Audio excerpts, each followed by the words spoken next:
bienvenidos, bienvenidas a Salud en Redes. Nos volvemos a encontrar otro martes por Canal Metro, qué lindo. Y hoy tenemos un programa dedicado a las técnicas diagnósticas. Hay un montón de técnicas diagnósticas, es fundamental en salud el tiempo del diagnóstico, ¿sí? Y como siempre lo vamos a tomar desde una manera integral, global. Te voy a mostrar distintas áreas de salud. Tengo un invitado de lujo, jefe de servicio de diagnóstico por imágenes del Instituto Fleming, el doctor Daniel Meisler. Muchas gracias. Muchas gracias a vos, Marina, encantado. Meisler, lo dije bien. Ahora sí. Y antes de que tengamos la entrevista con el doctor, tengo dos temitas para tratar. Uno, te voy a contar cómo se hace un diagnóstico desde la psicología, ¿sí? Se usa muchísimo para cualquier tipo de tratamiento, pero fundamentalmente para pericias, ¿sí? Es fundamental tener en cuenta dos cosas. Seguramente oíste hablar de un montón de test, de dibujos, imágenes, resolver laberintos. Cada técnica diagnóstica evalúa algo distinto. Pero tenemos que tener en cuenta dos condiciones fundamentales cuando hacemos un diagnóstico en psicología. Algo que se llama recurrencia, ¿sí? Que el mismo signo de un síntoma, el mismo signo de alerta, aparezca en distintas técnicas, ¿sí? Tiene que aparecer un indicador de determinada patología o de determinada característica en un dibujo, en un relato, en un juego si es un niño. Eso es fundamental. Y eso nos va a garantizar la veracidad de lo que estamos estudiando. Con eso nos basta para que sepas técnicas diagnósticas en psicología. En general no te va a servir de nada intentar meterte en internet, leerlas antes, no sirve, por eso te aclaro, lo buscamos en distintas técnicas, en distintas expresiones simbólicas. Ahora vamos a escuchar un videíto de técnicas diagnósticas en odontología, la doctora Carla De Franceschi. Amigos de Marina, compartiendo un espacio de odontología. Y hoy para hablarles, después de un largo día de trabajo, así que disculpen el aspecto, sobre el diagnóstico en odontología. Bueno, conservamos los distintos tipos de diagnóstico tradicionales, como la observación directa, y sumamos algunas cositas más que hoy están en casi todos los consultorios, como el escáner, que nos permite ver, ¿sí? A ver si acá se puede ver. Se puede trabajar una boca digitalizada fuera de la boca del paciente, digitalizar también la cara. Sabemos que hoy es muy importante poder ver esta boca pero dentro del paciente. Algún otro medio de diagnóstico también sencillo, tenemos la cámara intraoral, ¿sí? Fíjense cómo acá tenemos una lesión en una zona difícil de diagnosticar. Miren cómo ampliamos la imagen, la luz que tenemos y nos permite trabajar tanto en tejidos blandos como en tejidos duros. Muy bien, qué novedoso. Hay mucha tecnología en odontología, avanzó muchísimo y es fundamental. Y ahora sí, vamos a hablar de diagnóstico por imágenes. Muchas gracias por estar acá. Muchas gracias a vos. Bien, lo primero que tenemos que saber desde el llano es cómo se trabaja. ¿Quién trabaja? ¿Un médico, un técnico en diagnóstico por imágenes? El médico especialista en diagnóstico por imágenes es un médico, igual que cualquier otro médico que termina su carrera dentro de la universidad pública o privada y hace una subespecialización en diferentes técnicas para vernos en nuestro interior, o sea, para ver nuestras partes internas del cuerpo. Eso a través de tecnologías. Entonces lo que hacemos mediante este aprendizaje que puede durar entre 3, 4 o 6 años a veces, es poder entender las imágenes de lo que tenemos adentro del cuerpo, normal y patológico. Eso permite hacer un reporte médico que después va a ver un colega para poder de alguna manera explicarle al paciente y poder definir tratamientos, hacer diagnósticos precoces, definir conductas terapéuticas. etc. El técnico radiólogo es un licenciado que hace una carrera de 2 a 4 años y que se dedica a manejar la máquina. Por ejemplo, maneja el tomógrafo, maneja el resonador, maneja el equipo de rayos, ¿sí? Maneja el mamógrafo, pero el que hace el diagnóstico, el que mira el interior del cuerpo y hace el análisis de todas esas imágenes y da un veredicto, un reporte, es el médico especialista en diagnóstico por imágenes. En la Argentina se llama especialista en diagnóstico por imágenes. Hay otros lugares donde se llama radiólogo porque es el médico radiólogo, pero al fin y al cabo es lo mismo. Lo que pasa, claro, la radiología ha evolucionado, al igual que como vimos recién, de una manera tan vertiginosa que la radiología de la placa de tórax ha quedado prácticamente relegada a un porcentaje muy pequeño de lo que hacemos. Claro. Entonces, por eso es que se terminó hablando del diagnóstico por imágenes, porque hay muchas imágenes que no tienen rayos. La ecografía no tiene rayos, la resonancia no tiene rayos. Entonces, evidentemente, todo eso fue un gran cambio. ¿Y cómo se protege tanto, me imagino, el personal, los profesionales, como al paciente en casos de técnicas que sí emiten rayos? Hoy en día se ha reducido muchísimo la cantidad de radiación que emiten las máquinas. Ajá. ¿Por qué?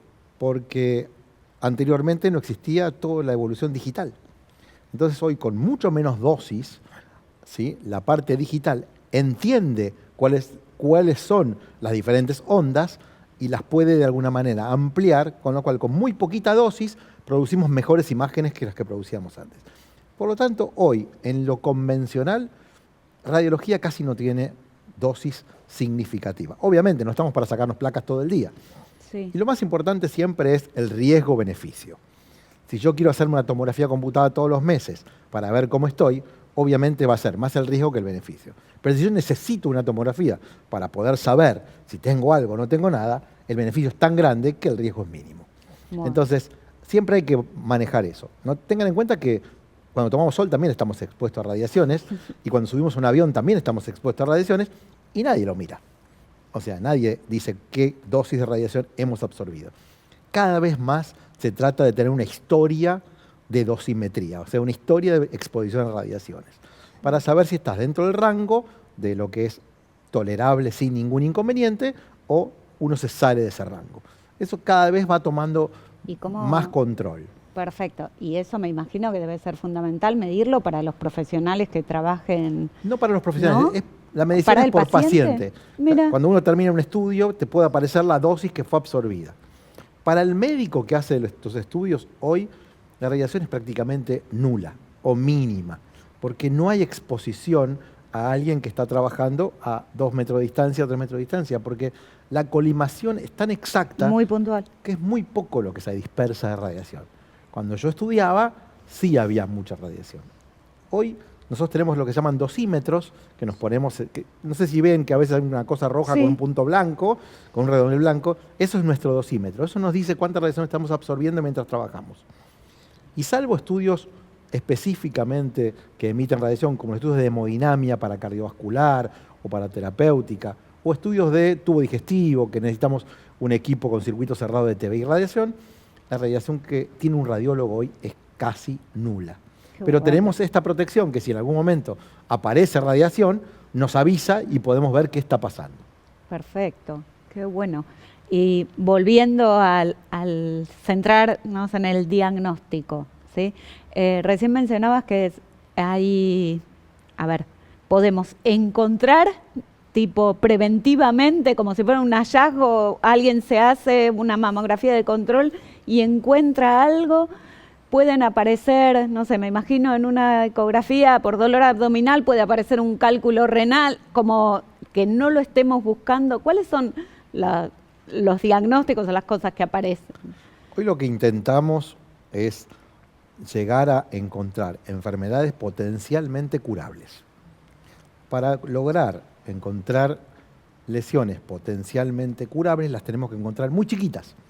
Una vez que ese nodulito que era malo se pasó a un ganglio, ya estamos en otro nivel. Si el ganglio es regional, es un nivel. Si el ganglio ya se fue de la región, ya es otro nivel.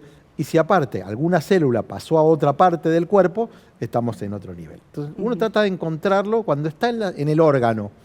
Sí. y dentro del órgano lo más chiquito posible, para poder sacarlo y que la paciente tenga un tratamiento mucho menos cruento, casi con muy poca cicatriz, sin tener que hacer otros tratamientos que se agregan cuando la lesión crece, como quimioterapia, radioterapia, etc. Entonces uno trata de encontrar las cosas lo más temprano posible.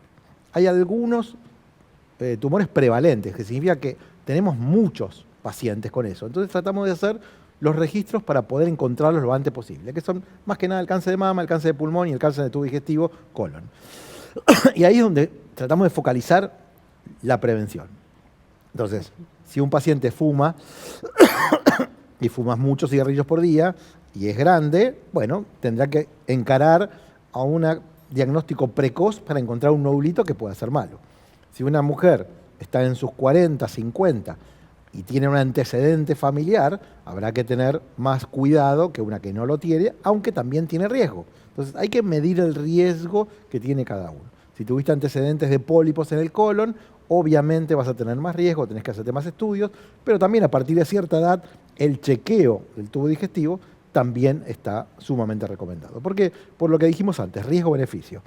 Encontrar una cosa muy chiquitita, quizás se cura directamente y no hay que hacer más nada.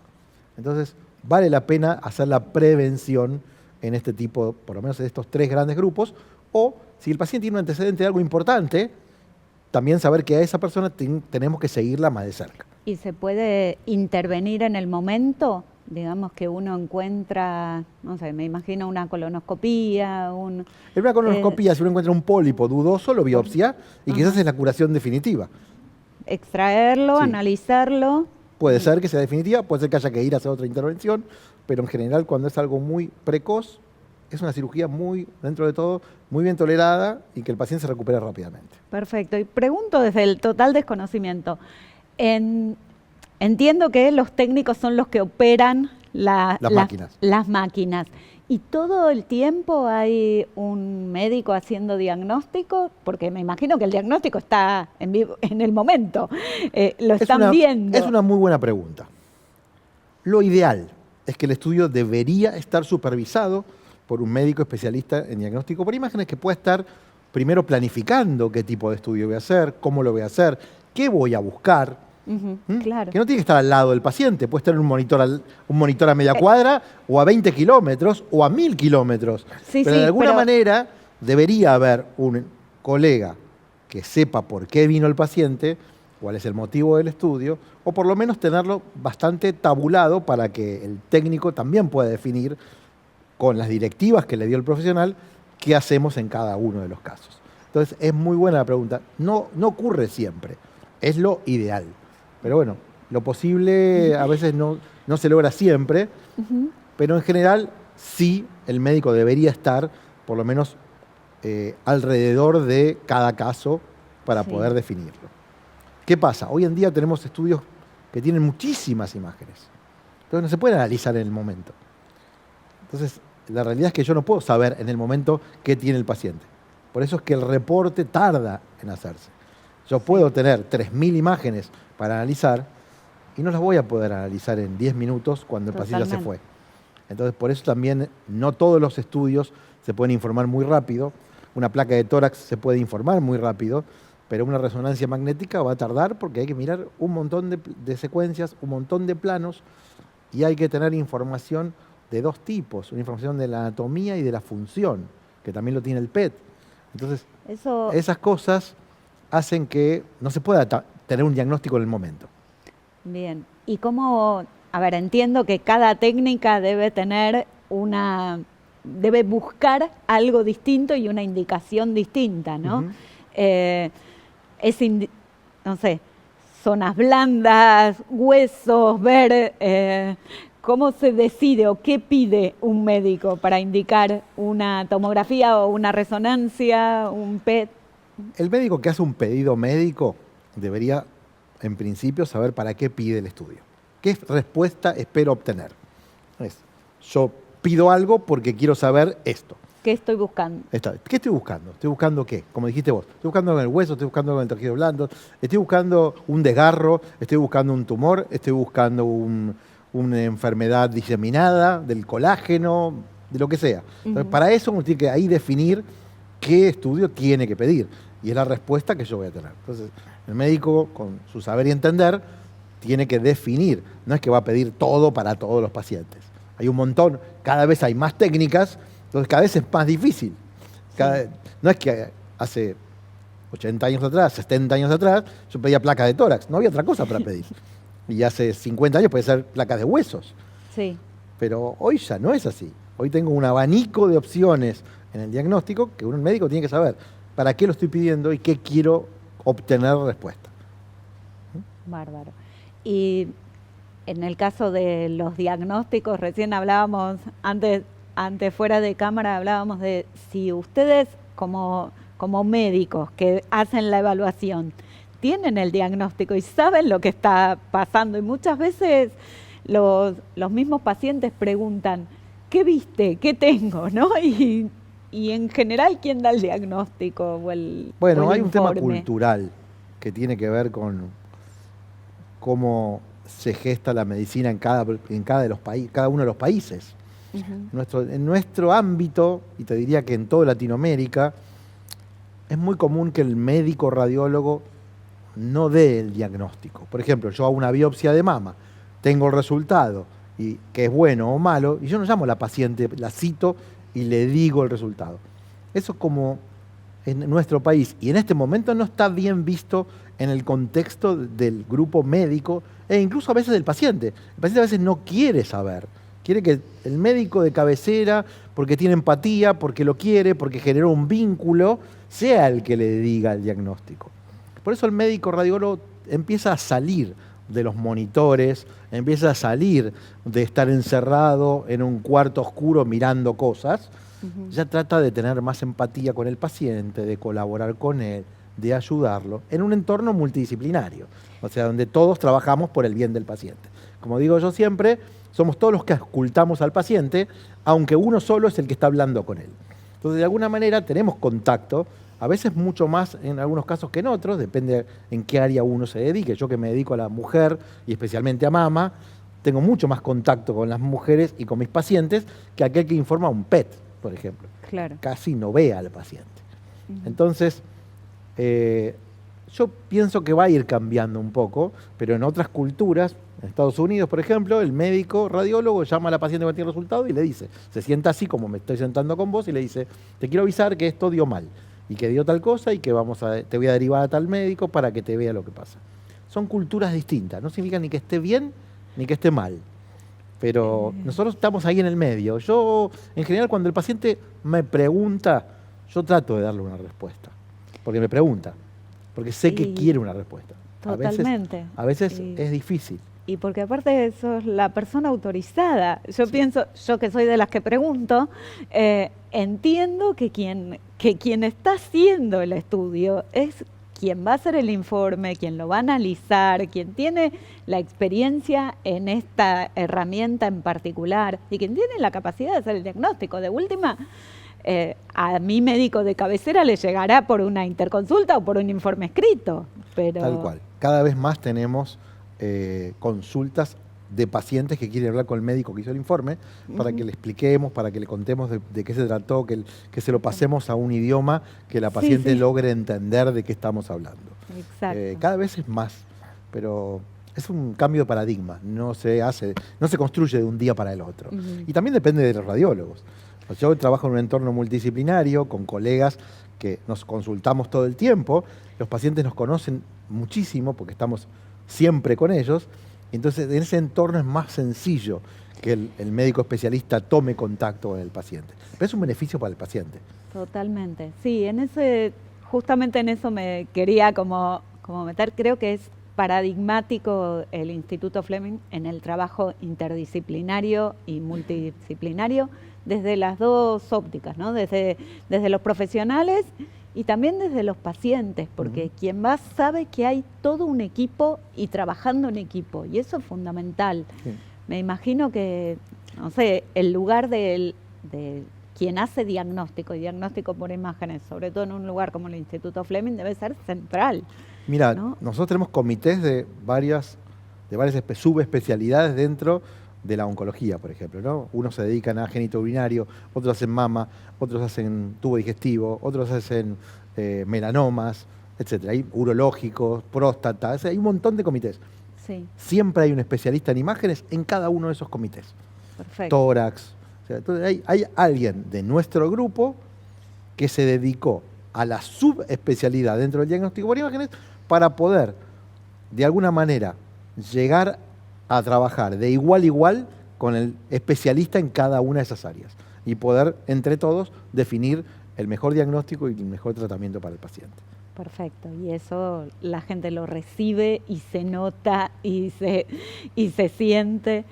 Y también me habías comentado que se pueden hacer mini intervenciones o intervenciones muy chiquitas desde estas técnicas, no sé, desde la radiología. En radiología existen lo que se llama técnicas mínimamente invasivas, de muchos tipos. Por ejemplo, de repente un paciente tiene dolor lumbar, le hacen un estudio, muestra que tiene una pequeña hernia y el traumatólogo dice, no vamos a hacer más nada que un bloqueo, por ejemplo. No sé si escuchaste hablar, todo el mundo termina haciéndose. Hoy es como, todos tienen un amigo que se hizo un bloqueo. Como ir al dentista, tenemos bloqueo. Y eso es una técnica mínimamente invasiva, guiada por tomografía computada, donde con una aguja, con un poquito de anestesia, se coloca un medicamento directamente en el lugar que provoca anestesia y desinflamación. Entonces, en lugar de estar tomando tanta medicación, la medicación va directo a la zona y eso desinflama la zona. Y capaz a veces es suficiente para el diagnóstico. Hay otras cosas que son, por ejemplo, obtener un diagnóstico, hay que meterse en alguna parte del cuerpo con alguna aguja y tomar un pedacito del nódulo para mandar a analizar, para poder obtener exactamente de qué se trata. Y eso hacemos también. Biopsias mínimamente invasivas. ¿Qué pasaba antes? Se operaban pacientes sin diagnóstico porque llegar hasta ahí era muy complejo. ¿Es lo mismo que una punción? Claro, es como una punción. Hoy en día cada vez se hace más. El médico que va a operar a un paciente quiere operar con un diagnóstico, no quiere operar sin diagnóstico, porque no se sabe qué se va a encontrar. Por más que tenga un estudio, no sabe después si eso voy a tener que resecar la mitad del órgano, un pedacito del órgano, o es algo benigno y ni lo toco, o lo opero, pero opero esa zona sola. Entonces, esa preparación, ¿no? Como si uno corriera una carrera y se lanza a correr la carrera. No, uno tiene que estudiar el entorno, la carrera, en qué momento voy a cambiar las cubiertas, en qué momento voy a volver a cargar combustible si necesito. Toda esa preparación previa hace al éxito del tratamiento del paciente. Pero cada vez se hacen más biopsias guiadas por imágenes. Y también hacemos biopsias terapéuticas, que son, por ejemplo, sacar un pedacito de algo que es benigno o que con el tiempo podría producir algo malo, sacarlo completo y no necesitar operar a la paciente. Y eso se hace también hoy en día cada vez más en Europa y en Estados Unidos. Nosotros estamos haciéndolo todavía pocos, pero hacemos. Y lo que logramos es que una paciente que, por ejemplo, tiene un nódulo de mama, que no quiere que le hagan un tajo, que es muy chiquitito y que ya está biopsiado y que es benigno, poder removerlo sin necesidad de entrar al quirófano. O una lesión que se llaman lesiones de potencial maligno incierto. Eso significa que en algún momento puede eso desarrollar alguna lesión maligna. Con el tiempo, nosotros si es pequeñita la podemos remover completa y solo la controlamos. Entonces no es necesario ir a quirófano. Eso reduce cirugías innecesarias. Y yo cuando empecé a trabajar y empecé a hacer ecografías mamarias y mamografías a las pacientes, me encontraba con un montón de pacientes que estaban operadas 3 veces, 4 veces, 5 veces, 7 veces de lesiones benignas, con todo lo que llevaba, las cicatrices y los cambios corporales y el miedo y la angustia y haber entrado a quirófano tantas veces. Totalmente. Bueno, eso hoy se ha reducido drásticamente. Qué bárbaro. Y para terminar voy con la frutillita del postre. ¿Cómo entra la inteligencia artificial? Bueno, la inteligencia artificial, como todo, entra en todo lo que es diagnóstico por imágenes. Todo, absolutamente todo. Desde un equipo que permite, por ejemplo, acortar la cantidad de rayos, acortar secuencias para que el estudio dure menos y no tenga que estar tanto tiempo adentro de la máquina, desde optimizar técnicas que con inteligencia artificial podemos, en lugar de hacer 3 técnicas, hacer una sola, desde el agendamiento, desde el reporte con inteligencia artificial, y desde la sugerencia como un asesor externo que lo tengo al lado mío y que ya evaluó 1 millón o 2 millones de pacientes y yo lo uso para preguntarle, este caso tengo dudas, quiero saber tu opinión. Y le pongo la imagen y me dice, para mí esto tengo 2% de probabilidades de que sea algo malo, 98% que sea bueno. Bueno, me ayuda a tomar mi decisión. Es como un consejero que tengo ahí al lado mío para definir el tratamiento de un paciente, si vale la pena biopsiarlo, si no vale la pena biopsiarlo. Es un asesor. Es tener un asesor completamente independiente y que obviamente tiene que estar controlado, monitoreado, validado, Entrenado. y el entrenamiento tiene que tener aprobaciones de autoridades Sí. regulatorias. No es cuestión de agarrar cualquier cosa y hacemos un protocolo y vemos qué pasa. O sea, sí es bueno, sí sirve, siempre y cuando tenga todas estas cosas que te estoy diciendo. O sea, que sea robusto, que pueda explicar los resultados a nosotros y que me va a decir, yo hago esto porque es así, porque si no, vamos a terminar chocando. O sea, sí. Tenemos que saber muchísimo hoy para poder saber si lo que está haciendo la inteligencia artificial es útil y en qué contexto. Totalmente. Muchas veces le digo a los chicos jóvenes que es un muy buen consultor, pero sepan que en las cosas sencillas para nosotros se equivoca. Y en las cosas complejas para nosotros a veces está bien lo que hace. Entonces hay que tener siempre claro que por ahora solo un asesor. No pidan una biopsia porque ustedes piensan una cosa y el asesor piensa otra. Vayan a un tercero que tenga más experiencia que ustedes y pregúntele qué opina. Totalmente. No es solo tomar la decisión porque inteligencia artificial dijo lo que recomendaba hacer. Entonces, hay que tener claro que, como dijiste vos al principio, ChatGPT y todas las herramientas son muy útiles, pero son herramientas. Tiene uno que saber mucho para saber si lo que está diciendo está de acuerdo o no está de acuerdo con tu opinión. Hay que esperar. Venimos por el camino adecuado. Por suerte, para los médicos falta mucho porque por ahora la inteligencia artificial no va a tener empatía, no va a abrazar al paciente, no le va a dar la mano. Nadie va a reemplazar a un profesional y menos a semejante profesional que encima tiene el reconocimiento de todos sus colegas y eso es algo muy, muy valioso. Gracias, Muchísimas gracias, Daniel. Muchísimas gracias a ustedes. Nos volvemos a encontrar el próximo martes a las 18 horas por Canal Metro. Besos. Chau, chau.